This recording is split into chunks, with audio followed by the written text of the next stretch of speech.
భవన్ దగ్గర భారీగా హీట్ పెరుగుతోంది. ఒకవైపు భారీగా పోలీసు బందోబస్తు ఏర్పాటు చేయగా మరొక వైపు బీఆర్ఎస్ శ్రేణులు భారీగా తరలి వస్తూ ఉన్నారు. ఉద్యోగులు సిబ్బందికి మాత్రమే అనుమతి ఉందని మిగిలిన వారిని పోలీసులు అడ్డుకుంటున్నారు. బీఆర్కే భవన్ దగ్గర బీఆర్ఎస్ శ్రేణులు భారీగా నినాదాలు చేస్తున్నారు. 9 మందికే లోపలికి అనుమతించేందుకు అనుమతి ఉన్నప్పటికీ ఎమ్మెల్యేలు, ఎమ్మెల్సీలు, ఎంపీలు భారీగా వస్తున్నారు. కాసేపట్లో కాళేశ్వరం విచారణకు మాజీ సీఎం కేసీఆర్ హాజరు కాబోతున్నారు. ఇక భారీ కాన్వాయ్ తో ఎర్రవల్లి ఫామ్ హౌస్ నుండి ఆయన హైదరాబాద్ కు వస్తున్నారు. కేసీఆర్ వెంట బీఆర్ఎస్ ఎమ్మెల్యేలు, సీనియర్ నాయకులు ఉన్నారు. కాసేపట్లో బీఆర్కే భవన్ లోని జస్టిస్ పీసీ ఘోష్ కమిషన్ ముందుకు హాజరు కాబోతున్నారు కేసీఆర్. ఇక నైట్ బీఆర్కే భవన్ దగ్గర కూడా పెరుగుతుంది, హీట్ అయిన వాతావరణం కనిపిస్తూ ఉంది. ఇవాళ కేసీఆర్ పీసీ ఘోష్ కమిషన్ ముందుకు హాజరు కాబోతున్నారు. దీని గురించి మనం డిస్కస్ చేద్దాం. ప్రముఖ రాజకీయ విశ్లేషకులు మన్యం కోటేశ్వరరావు గారు ఉన్నారు. నమస్తే అండి కోటేశ్వరరావు గారు. నమస్తే. సో ఏ విధంగా ఈ రోజు ఉండబోవచ్చు అండి? పీసీ ఘోష్ ముందుకు కేసీఆర్ విచారణకు రాబోతున్నారు. ఇప్పటికే ఇట్ల రాజేందర్, హరీష్ రావు కూడా హాజరయ్యారు. ఈ నేపథ్యంలో అంటే ఎలాంటి క్వశ్చన్స్ ఈ రోజు కేసీఆర్ ముందు పీసీ ఘోష్ కమిషన్ ఉంచబోతుంది? ఎట్లా ఉండబోవచ్చు అండి? ఎలాంటి ప్రశ్నలు అడుగుతారు అనేటువంటిది అది మీకు నాకు ఇద్దరికి ఊహాజనితమైనవే. కమిషన్ ఏ విధంగా అడుగుతుంది, దానికి ఏ విధంగా సమాధానాలు చెప్తారనేటువంటిది మనకి ఇప్పటికే ఒక అవగాహన అయితే ఉంది. ఈటెల రాజేందర్, హరీష్ రావు చెప్పినటువంటి కొనసాగింపుగా నిపుణులు ఇచ్చినటువంటి నివేదికలు లేకపోతే రిపోర్టుల ఆధారంగానే మేము నిర్ణయాలు తీసుకున్నాము అని చెప్పేసి కేసీఆర్ గారు కూడా చెప్తారు తప్ప అంతకుమించి కొత్తగా చెప్పేది ఏమీ ఉండదనేటువంటిది నా అభిప్రాయం. అది చెప్పడానికి అంత పెద్ద ఎత్తున బల ప్రదర్శన, భారీ కాన్వాయ్ తోటి లేకపోతే బీఆర్కే భవన్ దగ్గర మద్దతుదారులందరినీ సమీకరించాల్సినటువంటి అవసరం ఏమిటనేటువంటి ప్రశ్న. ఆయన ఏం చెప్తారు, కమిషన్ ఏమడుగుతుంది, అవన్నీ పక్కన పెట్టేట్లయితే బీఆర్కే భవన్ ని ముట్టడించడానికి లేకపోతే కమిషన్ ని బెదిరించడానిక ఈ విధమైనటువంటి బల ప్రదర్శన చేస్తున్నారు అనేటువంటి ప్రశ్న. ఎవరైనా రావచ్చు, కోర్టుకు వెళ్తారు. కోర్టుకు వెళ్ళేటప్పుడు ఈ విధంగానే వెళ్తారా? అది కూడా కోర్టు లాంటిదే కదా. కమిషన్ కూడా ఈ విధమైనటువంటి బల ప్రదర్శన, ఈ విధమైనటువంటి ధోరణి ఏమిటి అంటే శాంతి భద్రతల సమస్యను సృష్టించి బీఆర్కే భవన్ దగ్గర దాన్ని రాజకీయంగా సొమ్ము చేసుకోవాలని చూస్తున్నట్టుగా కనిపిస్తా ఉంది తప్ప, ఒక డెమోక్రటిక్ ప్రాసెస్ లో ఆయనకి నోటీసులు ఇచ్చారు, హాజరు కావాలి, హాజరు అవుతారు, అడిగింది ఏదో అడుగుతారు, చెప్పింది ఏదో చెప్తారు, మ్యాటర్ అక్కడతో మ్యాటర్ అయిపోతుంది. తర్వాత ఏమి ఇస్తారు ఏమిటని ఈ బల ప్రదర్శన ఏమిటని, ఇదేం పద్ధతి అసలు? ఎవరిని బెదిరించాలని చూస్తున్నారు? బల ప్రదర్శన తోటి కమిషన్ లేకపోతే ప్రభుత్వాన్న బల ప్రదర్శన ద్వారా ఏమి సాధిద్దామని చూస్తున్నారు అనేటువంటి ప్రశ్న. ఆయన ఏం చెప్తారనేది తర్వాత సంగతి. అవన్నీ కమిషన్ చూసుకుంటది. దాని మీద ఇచ్చేటువంటి నివేదికలు ప్రభుత్వం తర్వాత ఏం జరుగుతుందో ఏంటో అనేది వేరే అంశం. కానీ ఈ ధోరణి ఏమిటనేటువంటిది నా ప్రశ్న.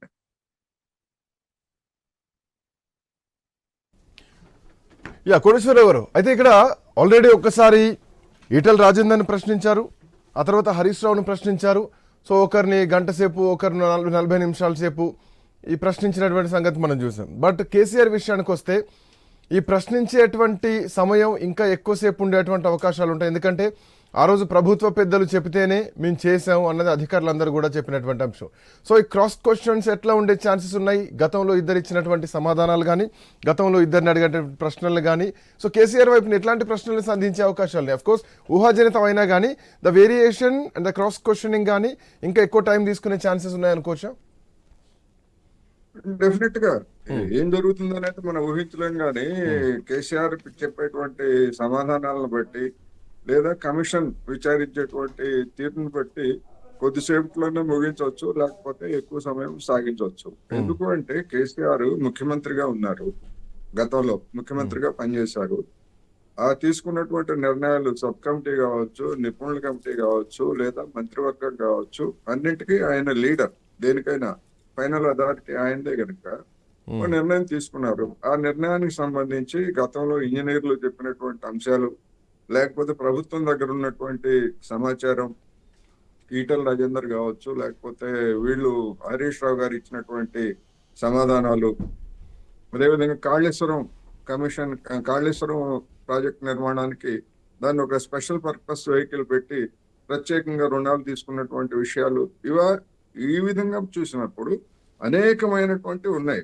మరి వాటన్నింటినీ అంటే ఇప్పటి వరకు వివిధ అధికారులు లేకపోతే ఇతరులు చెప్పినటువంటి వాటన్నిటిని కనుక మొత్తం తీసుకున్నట్లయితే కొన్ని వందల ప్రశ్నలు వేయడానికి అవకాశం ఉంది. మరి అవన్నీ వేయడానికి కమిషన్ సిద్ధపడిందా, జాబితా తయారు చేసిందా ఏమిటనేటువంటిది మనకి తెలియదు. అడిగిన తర్వాత చూసిన తర్వాత మాత్రమే తెలుస్తుంది.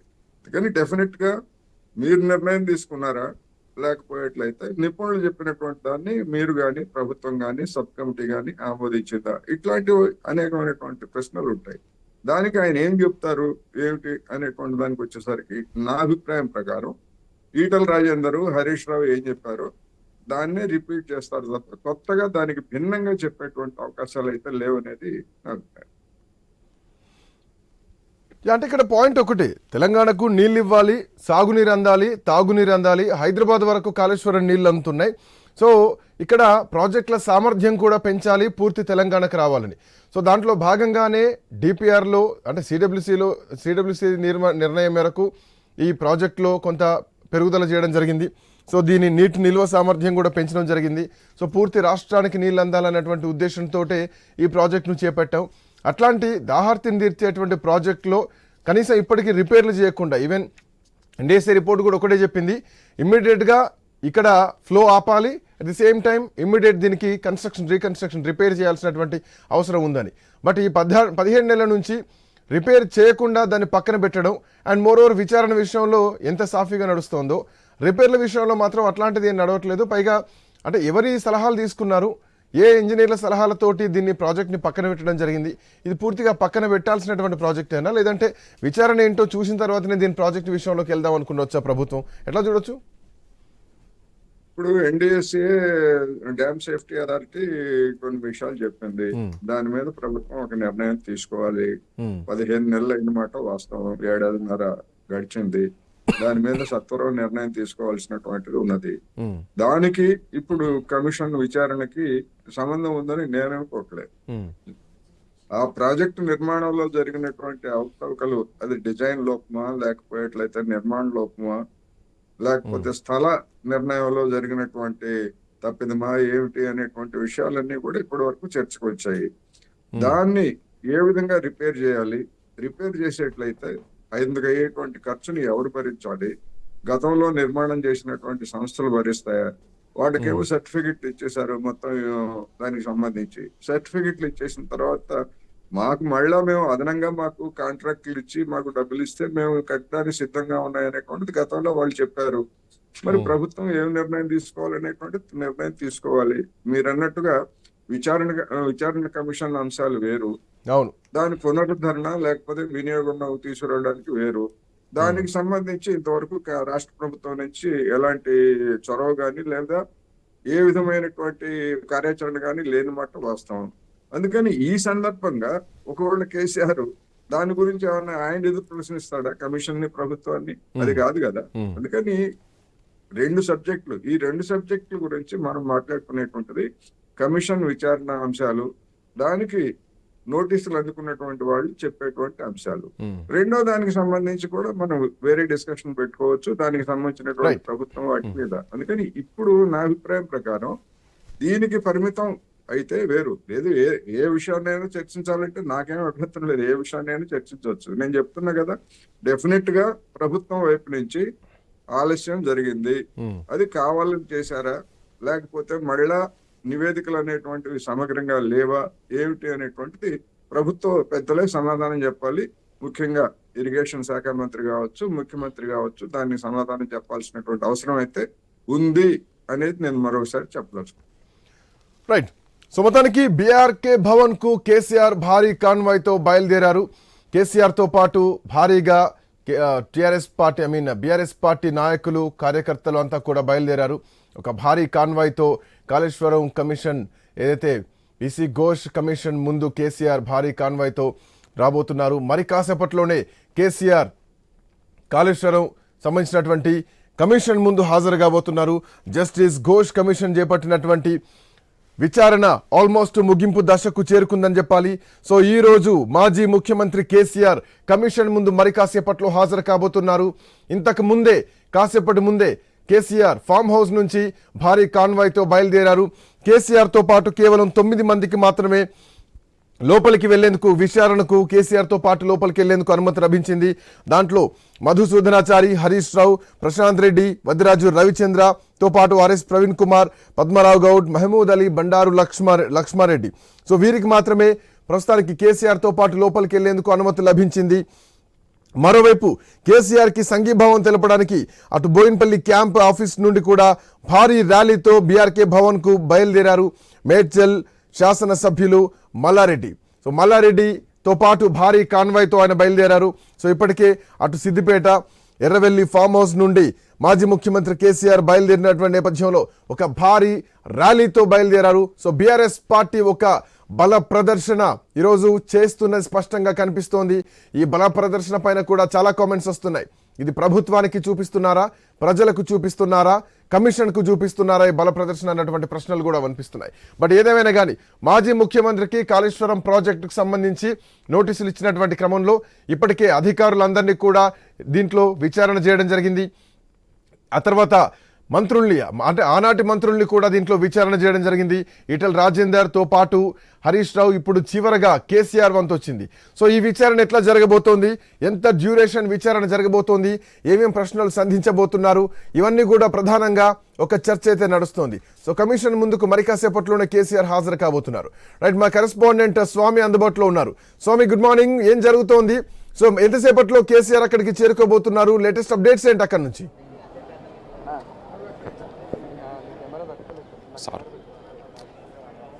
శ్రీకాంత్, మరి కాసేపట్లోనే ఇక్కడికి కేసీఆర్ చేరుకోబోతున్నారు. ఎర్రవెల్లి ఫామ్ హౌస్ నుంచి బయలుదేరినటువంటి కేసీఆర్ కొద్దిసేపటి క్రితమే ఒకవైపు బొల్లారం, ఆల్వాల్ పరిసర ప్రాంతాలకు చేరుకున్నట్టుగా తెలుస్తుంది.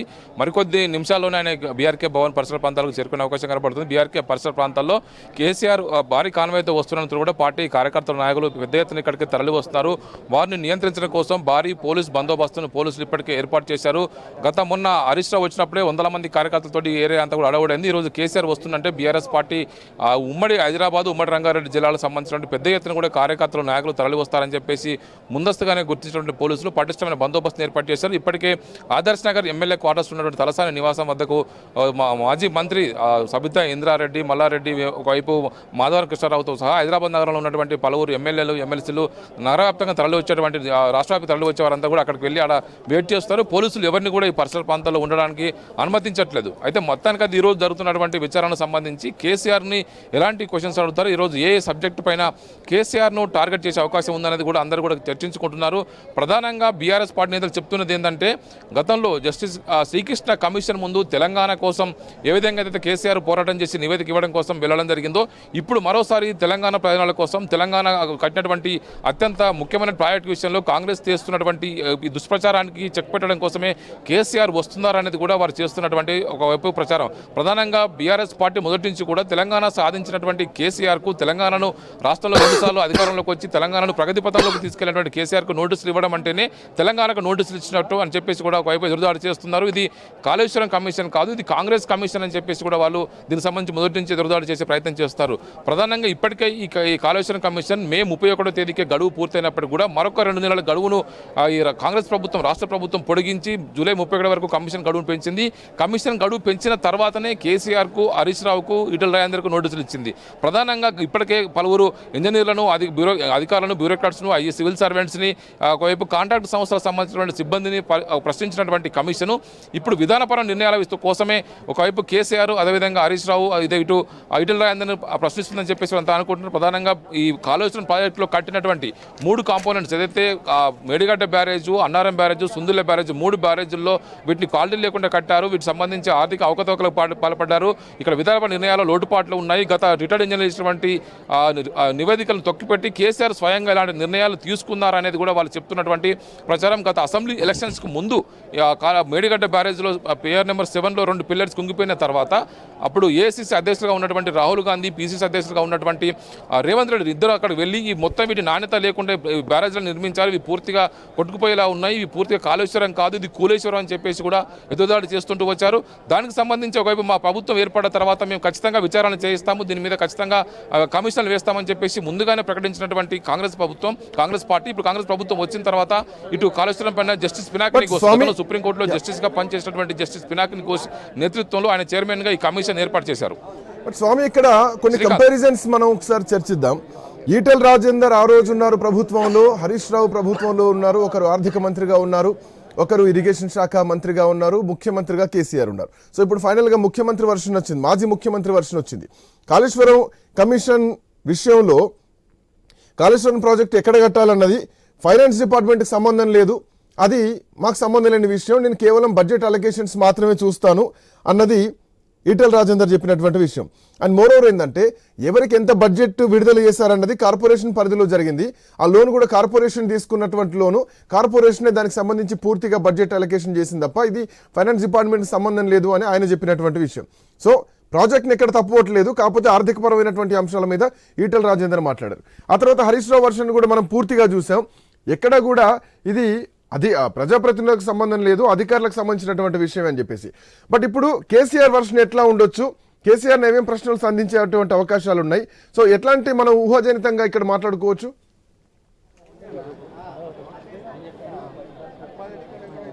అంటే శ్రీకాంత్ ప్రధానంగా ఈ ప్రాజెక్టుకు సంబంధించిన విషయంలో మన ఈటెల రాజేందర్ చెప్పిన విషయం ఏంటంటే ఈ ప్రాజెక్టును మేము పలానా చోట ప్రాజెక్టు కావాలని చెప్పేసి మేము నిర్ణయించుకున్నాం. ఆ తర్వాత ఇంజనీర్లు, అధికారులు టెక్నికల్ గ్రౌండ్స్ అంతా పరిశీలించి అక్కడ బ్యారేజ్ నిర్మించారు. దీనికి సరైనటువంటి ఖర్చు విషయంలో కాళేశ్వరం కార్పొరేషన్ ఏర్పాటు చేసి నిధులు వివిధ సంస్థల ద్వారా అప్పులు తీసుకొచ్చి నిధులు సమీకరించి ఖర్చు చేశాము. ఈ ఖర్చు అంతా కూడా కార్పొరేషన్ చూసుకుంది. ఈ ప్రాజెక్టు కట్టక ముందుగానే ఒక క్యాబినెట్ సబ్ కమిటీ వేసి సబ్ కమిటీ చైర్మన్గా హరీష్ రావు వ్యవహరించారు. అందులో నేను అంటే ఒకవైపు ఇందులో ఈటెల రాజేందర్, ఇప్పుడు ఆర్ఎన్బి శాఖ అప్పుడు మంత్రిగా పనిచేసినటువంటి ప్రస్తుత సిట్టింగ్ మంత్రి తుమ్మల నాగేశ్వరరావు సభ్యులుగా ఉండి మేము నిర్ణయించుకున్న తర్వాతనే ఈ ప్రాజెక్టు ముందుకు తీసుకెళ్లామని చెప్పేసి ఈటెల రాజేందర్ స్పష్టం చేశారు.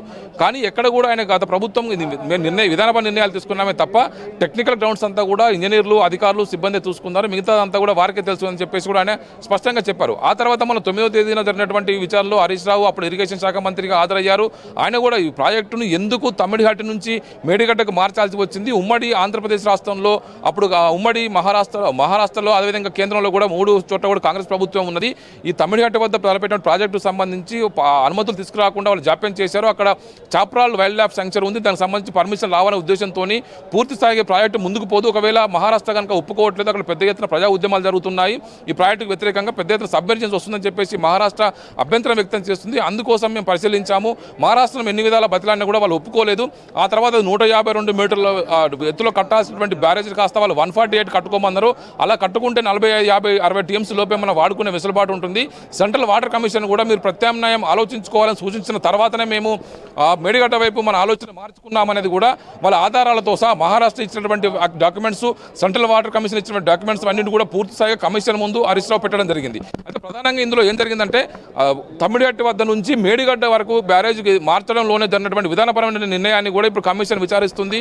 ఇప్పుడు ఆ కేసీఆర్ కూడా గతంలో జరిగినటువంటి విషయంలో గత రిటైర్డ్ ఇంజనీర్ల బృందం కూడా మేడిగడ్డ వద్ద నుంచి కావచ్చు, మిగతా మేడిగడ్డ నుంచి ఎల్లంపల్లి నుంచి మిడ్మానేరుకు వాటర్ కనుక తీసుకోవాలంటే, వాటర్ కనుక ఎత్తిపోయాలంటే ఖచ్చితంగా 140 టీఎంసీలు వినియోగించుకోవాలంటే ఖచ్చితంగా ఒక్క బ్యారేజ్ ద్వారా కాదు 3 బ్యారేజీలు కడితేనే దీని వెసులుబాటు ఉంటుందని చెప్పేసి సెంట్రల్ వాటర్ కమిషన్ చెప్పింది అనేది కూడా హరీష్ రావు కమిషన్ ముందు పూర్తి వాదన వినిపించారు. ఇప్పుడు ఇదే విషయంలో ఇప్పుడు 3 బ్యారేజీల విషయంలోనే 3 బ్యారేజీల నిర్మాణంలో ఆ నిర్మాణపరమైన లోపాలు, లోటుపాట్లు, అదేవిధంగా జరిగినటువంటి ఆర్థికపరమైన అవకతవకలు, టెక్నికల్ విషయాలు, అన్నిటి విషయంలోనే అవినీతిపైనే ఇప్పుడు కాంగ్రెస్ పార్టీ ఈ ప్రభుత్వం అధికారంలోకి వచ్చిన తర్వాత ఈ కమిషన్ ఏర్పాటు చేసింది. కమిషన్ కూడా ఇప్పటికే పలువురు ఇంజనీర్లను, అధికారులను, బ్యూరోక్రాట్స్ని, సివిల్ సర్వెంట్స్ని, కాంట్రాక్ట్ ఏజెన్సీలను కూడా విచారణ పూర్తి చేసిన తర్వాతనే పొలిటికల్గా ఇప్పుడు కేసీఆర్కు, హరీష్ రావుకు, ఈటెల రాజేందర్కు వారికి నోటీసులు విచారణ పిలిచింది. అధికారులందరికీ కూడా విచారణ అయిపోయింది. అధికారులందరూ చెప్పినటువంటి మాట ఒకటే, ప్రభుత్వ పెద్దలు ఏది చెప్పారో అదే మేము చేసాం, సో మా నిర్ణయాలు ఎక్కడా లేవు, వాళ్ళు చెప్పినటువంటి నిర్ణయం ప్రకారం మేము పోయామని చెప్పేసి. బట్ ఇక్కడ పాయింట్ ఏంటంటే ఈ ప్రజాప్రతినిధులు చెప్పింది మౌఖిక ఆదేశాల లిఖితపూర్వక ఆదేశాల అన్నది ఒకటి చర్చించాలి. మౌఖిక ఆదేశాలు అయితే ఎక్కడ దీనికి శాంటిటీ ఉండదు. లిఖితపూర్వకంగా ఉందా, లేదు ఇది అధికారులు ఖచ్చితంగా ఇది ఫాలో కావాలని చెప్పేసి, లేదు ముఖ్యమంత్రి గారు ఆర్డర్ అని చెప్పేసి నోటి మాటతో చేస్తారా? నోటి మాట ఇక్కడ పనిచేయదు కదా కమిషన్ ముందు. ఇప్పుడు ఎట్లా చూడాలి పాయింట్ని?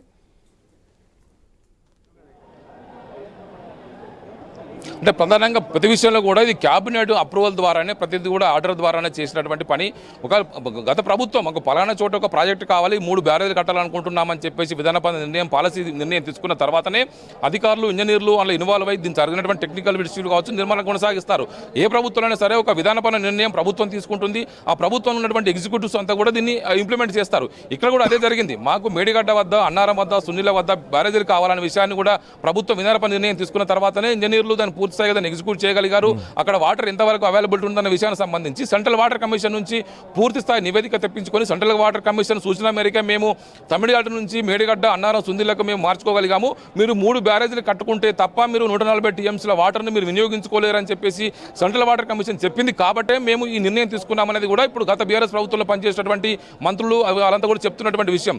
ఇందులో ప్రధానంగా గత మేడిగడ్డ వద్ద 16 టీఎంసీలు, అన్నారం వద్ద 10 టీఎంసీలు, సుందిల వద్ద 8 టీఎంసీల వాటర్ని నిల్వ చేసుకునే కెపాసిటీ ఉంది. దాన్ని అక్కడి నుంచి వాటర్ ఎత్తిపోసుకొని ఒకవైపు అక్కడి నుంచి నేరుగా ఒకవైపు మిడ్ మానేరుకు వాటర్ రావాలంటే కూడా శ్రీపాద ఎల్లంపల్లికి వాటర్ లిఫ్ట్ చేసుకొని అక్కడ నుండి మిడ్ మానేరుకు మిగతా కాంపోనెంట్స్ అన్నిటి కూడా వాటర్ అంతా కూడా ఎత్తిపోతల పథకం ద్వారా దీన్ని కొనసాగించారు. దాదాపుగా ప్రపంచవ్యాప్తంగా దాదాపుగా 550-60 మీటర్ల ఎత్తు వరకు అత్యంత ఎత్తిపోతల పథకంగా దీన్ని ఒక గిన్నిస్ రికార్డుగా చూపిస్తూ ఉన్నారు. దేశంలోని అత్యంత ఇంజనీరింగ్ మార్వల్గా దీన్ని అందరూ పేర్కొన్నారు. ఎంతో గొప్పదైనటువంటి ఈ ప్రాజెక్టును కావాలని చెప్పేసి కాంగ్రెస్ ప్రభుత్వం కేసీఆర్ను డ్యామేజ్ చేయడం కోసం ఇందులో అవినీతి అని చెప్పేసి, టెక్నికల్ విషయాలు, పాలసీ మ్యాటర్స్ అని చెప్పేసి కావాలని చెప్పేసి కమిషన్ వేసి బద్నాం చేస్తుందనేది కూడా బీఆర్ఎస్ నేతలు చేస్తున్నట్టు ఎదురుదాడి. మొత్తానికి ఒకవైపు పెద్ద ఎత్తున కూడా ఇక్కడ ఒకవైపు అడవుడు జరుగుతున్న నేపథ్యంలో కేసీఆర్ మరి కాసేపట్లోనే ఇక్కడికి రాబోతున్నారు. ఇలా కేసీఆర్ను ఇప్పుడు ప్రధానంగా కేసీఆర్ను విచారించే విషయం ఇప్పుడు ఏముంటుందని చెప్పేసి అందరూ అనుకుంటుంటే, ఈ బ్యారేజీ కుంగిపోయిన తర్వాత నేషనల్ డ్యామ్ సేఫ్టీ అథారిటీ ఇచ్చినటువంటి ఎన్డీఎస్ఏ రిపోర్టు కావచ్చు, విజిలెన్స్ రిపోర్టు కావచ్చు, గతంలో ఇచ్చినటువంటి కంప్యూటర్ ఆడిటర్ కాగ్ రిపోర్టు కావచ్చు, వీటి మీద ఇప్పుడు కమిషన్ విచారించే అవకాశం అయితే కనబడుతుంది. ఇప్పుడు పెద్ద మొత్తంలో కూడా ఇప్పుడు ఇందులో జరిగినటువంటి అవినీతి ఏముంది, ఎక్కడ కూడా పాలసీ ల్యాబ్స్ జరిగాయి, ఇంజనీర్లు టెక్నికల్ అంశాలకు సంబంధించి ఎక్కడ డీవియేట్ అయ్యారు, కేవలం ప్రభుత్వం ఇచ్చినటువంటి ఓరల్ ఆర్డర్స్ని పాటించారా, ఎగ్జిక్యూటివ్ ఆర్డర్స్ ఏమైనా ఉన్నాయా అనేది కూడా వాళ్ళు ఇప్పుడు కమిషన్ పూర్తిస్థాయిగా విచారణ కొనసాగిస్తుంది. ఆ కొనసాగించడంలో భాగంగా మొన్న హరీష్ రావుకు సంబంధించి విచారణలో ప్రధానంగా ఈ డ్యామ్ సంబంధించిన విషయంలో ఎలా నిర్ణయాలు తీసుకున్నారు, ఎందుకు దీని జరిగిన విషయంలో ఒకవైపు కాళేశ్వరం ప్రాజెక్టు కట్టడం కోసం ఎంత ఖర్చు చేశారు, కాళేశ్వరం పవర్ ఫైనాన్స్ కార్పొరేషన్ ఏర్పాటు చేసి ఎక్కడెక్కడి నుంచి అప్పులు తీసుకొచ్చారు, తీసుకొచ్చినటువంటి అప్పుల్ని ఏ విధంగా మీరు తీర్చడం కోసం మీరు అక్కడికి గ్యారంటీలు ఇచ్చారు, అప్పులకు సంబంధించిన ఆర్థికపరమైన విషయాలకు సంబంధించి కూడా పూర్తి స్థాయిగా వారికి నివేదిక తన రూపంలో పూర్తి స్థాయిగా హరీష్ రావు అందజేయడం జరిగింది. అప్పుడు ఆయన ఒకవైపు ఇరిగేషన్ శాఖ మంత్రిగా పనిచేశారు, ఆ తర్వాత ఆర్థిక శాఖ మంత్రిగా పనిచేశారు. 2018లో బీఆర్ఎస్ పార్టీ రెండోసారి అధికారంలోకి వచ్చిన తర్వాత ఇరిగేషన్ శాఖ పూర్తి స్థాయిగా కేసీఆర్ వద్దనే ఉంది. ఆ కాళేశ్వరం ప్రాజెక్టు ఓపెనింగ్ సమయంలో ఆ ఇరిగేషన్ శాఖ కేసీఆర్ వద్దనే ఉంది. మేడిగడ్డ బ్యారేజ్ కుంగిన సమయంలో కూడా ఇరిగేషన్ శాఖ కేసీఆర్ వద్దనే ఉంది. ఇక్కడ జరిగినటువంటి విషయాలపైన ఇప్పుడు కమిషన్ మరింత లోతుగా విచారించే అవకాశం కనబడుతుంది. ఇప్పుడు కేసీఆర్ విచారణతోటి కమిషన్ విచారణ పూర్తవుతుంది అనేది కూడా ఒక వాదన అయితే ఉంది. ఒకవైపు దీనికి సంబంధించిన విషయంలో పూర్తి స్థాయిగా ఒక నివేదికను ప్రభుత్వానికి పూర్తి స్థాయిగా ఇది కమిషన్ విచారణ పూర్తయిన తర్వాత ప్రభుత్వం నివేదిక అందజేస్తుంది. గతంలో ఇదే విధంగా విద్యుత్ కొనుగోలు అంశం సంబంధించి కూడా రాష్ట్ర ప్రభుత్వం ఏర్పాటు కొన్ని బలమైన అంశాలు కనిపిస్తున్నాయి స్వామి. ఒకవైపు ఏమో వ్యాప్కాన్ సంస్థ నివేదికల ఆధారంగానే మేడిగడ్డ, సుందిళ్ల బ్యారేజీలు నిర్మించాం అని వాళ్ళు చెప్తున్నది మనకు కనిపిస్తోంది, స్పష్టంగా కనిపిస్తోంది.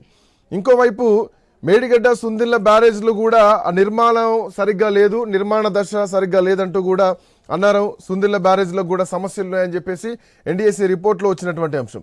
అండ్ మోరోవర్ ఏంటంటే తాత్కాలికంగా ఈ బ్లాక్స్ని ఆపరేషన్ కొరకు నిలిపివేయాలి, ఎక్కడా వీటిని పనిలోకి పెట్టొద్దు, అంటే పనిలోకి తీసుకురావద్దు, వీటిని వర్క్ చేయొద్దు. సెంట్రల్ వాటర్ కమిషన్ సమీక్ష చేసిన తర్వాత ఒక స్ట్రక్చరల్ అనాలిసిస్ చేయాలంటూ కూడా సూచించింది. ఆ అనాలిసిస్ తర్వాత దీన్ని ఇమీడియట్గా ఆపాలి, ఇమీడియట్ రీకన్స్ట్రక్షన్ చేయాలి. సో ఈ రీకన్స్ట్రక్షన్ ఆపడానికి గల కారణం ఏంటి అంటే పూర్తిగా డిపిఆర్లోనే ఈ స్థల మార్పులే కొంత జియోటెక్నికల్ అంటే ప్రారంభ దశలోనే దీంట్లో తప్పులు ఉన్నాయి. దీన్ని ఒక అన్స్టేబుల్ ఒక ప్రాజెక్ట్ లాగా ఈ డ్యామ్ ఉందా, ఈ డ్యామ్ స్థిరత్వం కూడా ఒక సవాళ్లతో కూడినటువంటి పరిస్థితులు ఉన్నాయా, ఇరిగేషన్ అధికారులు కానీ ఇరిగేషన్ ఎక్స్పర్ట్స్ కానీ అదే చెప్తున్నారా? So what next, what about the dam, ఎట్లా చూడొచ్చు ఇది?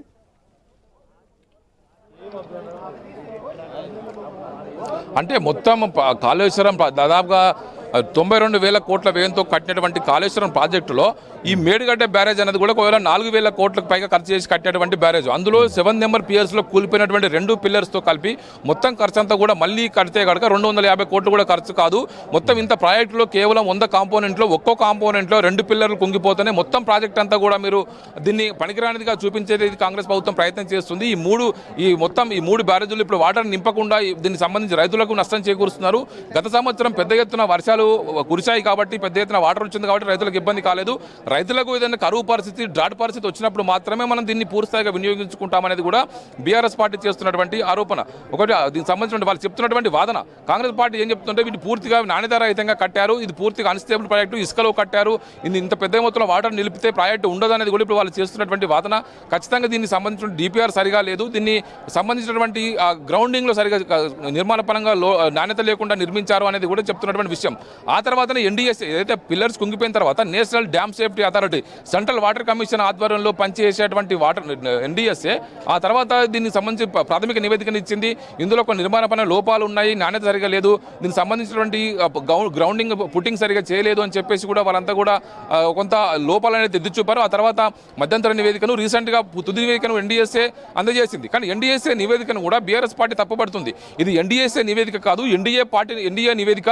గత ఎన్డీఏ ఆధ్వర్యంలో సిడబ్ల్యూసీ సెంట్రల్ వాటర్ కమిషన్ ఆధ్వర్యంలో నిర్మిస్తున్నటువంటి పోలవరం ప్రాజెక్టును అక్కడ జరిగినటువంటి గైడ్ బండ్ వాల్ కొట్టుకపోయింది, కాపర్ డ్యాం కొట్టుకపోయింది, అక్కడ పెద్ద ఎత్తున నష్టం జరిగినప్పుడు కూడా అక్కడికి ఇంతవరకు వెళ్ళలేదు. ఒకవైపు అక్కడ ఎలాంటి రిపోర్ట్ చేయలేదు. కావాలని గత బీఆర్ఎస్ ప్రభుత్వాన్ని బదనాం చేయడం కోసమే బీజేపీ ఎన్డీఎస్ఏని ఒక పావుగా వాడుకుంటుంది. కేంద్రంలో ఉన్నటువంటి ఐటీని, ఈడీని, సిబిఐని ఏ విధంగా అయితే ఇలా వినియోగిస్తున్నారో అదేవిధంగా ఎన్డీఎస్ఏని కూడా వినియోగించారనేది కూడా బీఆర్ఎస్ చేస్తున్నటువంటి ఆరోపణ. ఎన్డీఎస్ఏ రిపోర్టు గత అనేక ప్రాజెక్టులకు ఎన్డీఎస్ఏ రిపోర్టు ఇచ్చినటువంటి దాఖలు లేదు. కానీ ఇక్కడ మాత్రం ఒక 200 కోట్లు ఖర్చు పెట్టి దాని డైమండ్ రింగ్ కట్టింగ్ ద్వారా కుంగిపోయినటువంటి 2 పిల్లర్స్ తొలగించి మళ్ళీ పూర్తి స్థాయిగా మళ్ళీ వాటిని నిర్మించే అవకాశం ఉన్నప్పటికీ కూడా నిర్మించకుండా కేవలం దీన్ని ఒక పొలిటికల్ ప్రాపగండా కోసమే కాంగ్రెస్ ప్రభుత్వం దీన్ని వినియోగిస్తుంది. అందుకోసమే దాన్ని మళ్ళీ రిపేర్ చేయకుండా అట్నే పెట్టి మా మీద ఎదురుదాడి చేస్తుంది. మాకు మీకు పూర్తి అధికారం ఇచ్చి చూపెట్టండి, మేము కట్టి చూపిస్తామని చెప్పేసి కూడా గతంలో ఇరిగేషన్ శాఖ మంత్రిగా పనిచేసినటువంటి హరీష్ రావు ఈ ప్రభుత్వానికి సవాలు ఇచ్చారు. మాకు సమయం ఇస్తే 6 నెలలు 7 నెలల వ్యవధిలో దీన్ని పూర్తి స్థాయిగా మళ్ళీ కట్టి చూపిస్తామని చెప్పేసి కూడా ఆయన సవాలు విసిరారు. ఇలాంటి పరిస్థితుల్లో ఇప్పుడు ఈ రోజు ఈ ఎన్డీఎస్ఏ నివేదికతో పాటు ఆర్థికపరమైన విషయాలపైన కాగ్ ఏం చెప్పింది, మొన్న రాష్ట్ర ప్రభుత్వం ఆధ్వర్యంలో పనిచేసేటువంటి విజిలెన్స్ కమిషన్ రిపోర్ట్ కూడా వచ్చింది, విజిలెన్స్ రిపోర్ట్లో కూడా పలు అంశాలను ఎత్తి చూపింది. ఇందులో ఎక్కడెక్కడ లోటుపాటు జరిగాయి, దీనికి సంబంధించి ఎలాంటి నిర్ణయాలు తీసుకున్నారు, ఎక్కడ కూడా క్వాలిటీ సరిగా పాటించలేదు, క్వాలిటీ కంట్రోల్ విషయంలోనే విజిలెన్స్ మొదటి నుంచి స్ట్రిక్ట్గా ఉంటుంది.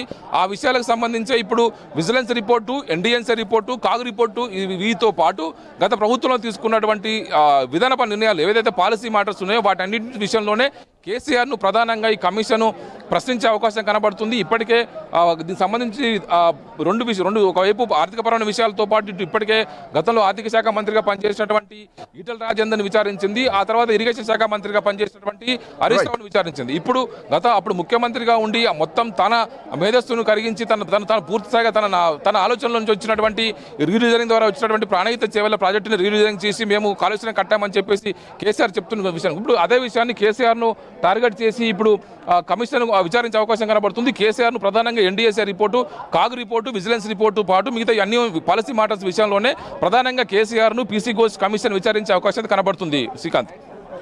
స్వామి, అంటే చూస్తున్నాం లైవ్ లో ఇప్పుడే కేటీఆర్ కూడా చేరుకున్నారు, తలసాని శ్రీనివాస్ యాదవ్ కూడా అక్కడికి చేరుకున్న స్పష్టంగా కనిపిస్తోంది. సో ఒక స్క్రీన్ లో అటు తలసాని అట్లాగే కేటీఆర్ కూడా కనిపిస్తుంది, స్పష్టంగా కనిపిస్తోంది. ఇప్పటికే చేరుకుంటున్నారు ఒక్కొక్కరుగా బీఆర్ఎస్ పార్టీ క్యాడర్ మొత్తం కూడా అక్కడికి చేరుకుంటున్నారు. మరి కాసేపట్లోనే కేసీఆర్ కూడా బీఆర్కే భవన్ కు చేరుకోబోతున్నారు. సో కేసీఆర్ ని విచారించడానికి ఇప్పటికే జస్టిస్ ఘోష్ బీఆర్కే భవన్ కు చేరుకున్నారు. సో మరోవైపు భారీ పోలీసు బందోబస్తు మధ్య అక్కడ కేసీఆర్ బీఆర్కే భవన్ కు రాబోతున్నారు, భారీ కాన్వాయ్తో బీఆర్కే భవన్ కు రాబోతున్నారు. ఇక్కడ ఒకటే పాయింట్ మొదటి నుంచి వినిపిస్తోంది. సో శాండ్ బెడ్ పైన నిర్మాణం చేస్తే చాలా సవాళ్లు ఉంటాయి, ఫౌండేషన్ సెటిల్మెంట్ అంటే అది ఫౌండేషన్ కుంగిపోతుంది. సో ఇసుక కుదించగలిగేటువంటి ఒక మెటీరియల్ అది. సో దాంతో డ్యామ్ యొక్క ఫౌండేషన్ మొత్తం కూడా క్రమంగా కుంగిపోయేటువంటి అవకాశాలు ఉంటాయి. దీని ఎఫెక్టే క్రాక్లు వస్తూ ఉంటాయి, గేట్లు at the same time design ప్రకారం పనిచేయకపోవడం ఇట్లాంటివన్నీ జరుగుతూ ఉంటాయి. సో కాళేశ్వరం ప్రాజెక్టు విషయంలో కూడా అదే జరిగిందంటూ కూడా కొంతమంది నిపుణులు చెప్తున్నారు. But BRS party version Medigadda నిర్మించాలని రిటైర్ ఇంజనీర్లు సైతం రిపోర్ట్లు ఇచ్చారు.